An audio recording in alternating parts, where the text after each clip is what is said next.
ये कहना गलत नहीं होगा कि गणित में शून्य की अवधारणा का आविष्कार क्रांतिकारी था। शून्य कुछ भी नहीं या कुछ नहीं होने की अवधारणा का प्रतीक है। ये एक आम व्यक्ति को गणित में सक्षम होने की क्षमता प्रदान करता है। इससे पहले गणितज्ञों को सरल अंक गणितीय गणना करने में भी संघर्ष करना पड़ता था। आजकल शून्य का प्रयोग एक सांख्यिकीय प्रतीक और एक अवधारणा दोनों के रूप में जटिल समीकरणों को सुलझाने में तथा गणना करने में किया जाता है। इसके साथ ही शून्य कंप्यूटर का मूल आधार भी है। लेकिन सवाल ये उठता है कि संख्यात्मक रूप में शून्य का प्रयोग सर्वप्रथम कब और कैसे हुआ था।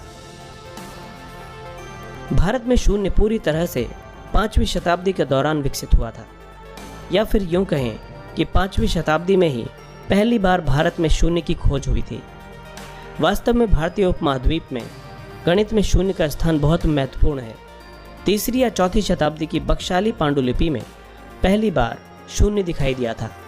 ऐसा कहा जाता है कि 1881 में एक किसान ने पेशावर, जो कि अब पाकिस्तान में है, के पास बख्शाली गांव में इस दस्तावेज से जुड़े पाठ को खोद कर निकाला था। ये काफ़ी जटिल दस्तावेज है, क्योंकि ये सिर्फ दस्तावेज का एक टुकड़ा नहीं है, बल्कि इसमें बहुत से टुकड़े हैं जो कई शताब्दियों पहले लिखे गए थे। रेडियो कार्बन डेटिंग तकनीक की मदद से, जो आयु निर्धारित करने के लिए कार्बनिक पदार्थों में कार्बन आइसोटोप की सामग्री को मापने की एक विधि है, से ये पता चलता है कि बख्शाली पांडुलिपि में कई ग्रंथ हैं। सबसे पुराना हिस्सा 224 से 383 ईस्वी का है। उससे नया हिस्सा 680 से 779 ईस्वी का है और सबसे नया हिस्सा 885 से 993 ईस्वी का है। इस पांडुलिपि में सनोबर के पेड़ के 70 पत्ते और बिंदु के रूप में सैकड़ों शून्यों को दिखाया गया है।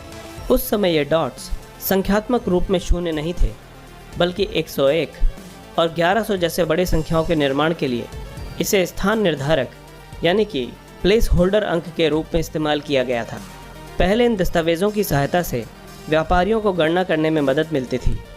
कुछ और प्राचीन संस्कृतियां हैं जो कि शून्य को स्थान निर्धारक अंक के रूप में इस्तेमाल करती थीं, जैसे कि बेबीलोन के लोग शून्य को 2 पत्तों के रूप में इस्तेमाल करते थे। माया संस्कृति के लोगों ने इसे शैल की संख्या के रूप में इस्तेमाल किया था। इसीलिए हम ये कह सकते हैं कि प्राचीन सभ्यताओं को कुछ भी नहीं की अवधारणा पता थी, लेकिन उनके पास इसे दर्शाने के लिए कोई प्रतीक नहीं था। ऑक्सफोर्ड यूनिवर्सिटी के अनुसार भारत में ग्वालियर में 9वीं शताब्दी के एक मंदिर के शिलालेख में वर्णित शून्य को सबसे पुराने रिकॉर्ड के रूप में माना जाता है। शून्य भारत में संख्या पद्धति का एक महत्वपूर्ण हिस्सा बन गया है। यहाँ तक कि पहले गणितीय समीकरणों को कविता के रूप में गाया जाता था। आकाश और अंतरिक्ष जैसे शब्द कुछ भी नहीं अर्थात शून्य का प्रतिनिधित्व करते हैं। एक भारतीय विद्वान पिंगला ने द्विआधारी संख्या का इस्तेमाल किया और वो पहले थे जिन्होंने जीरो के लिए संस्कृत शब्द शून्य का इस्तेमाल किया था। 628 ईस्वी में ब्रह्मगुप्त नामक विद्वान और गणितज्ञ ने पहली बार शून्य और उसके सिद्धांतों को परिभाषित किया और इसके लिए एक प्रतीक विकसित किया जो कि संख्याओं के नीचे दिए गए एक डॉट के रूप में था।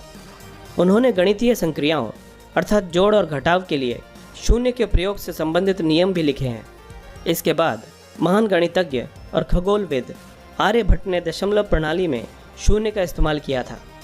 दोस्तों, ये स्पष्ट है कि शून्य भारत का एक महत्वपूर्ण आविष्कार है जिसने गणित को एक नई दिशा दी और इसे अधिक सरल बना दिया।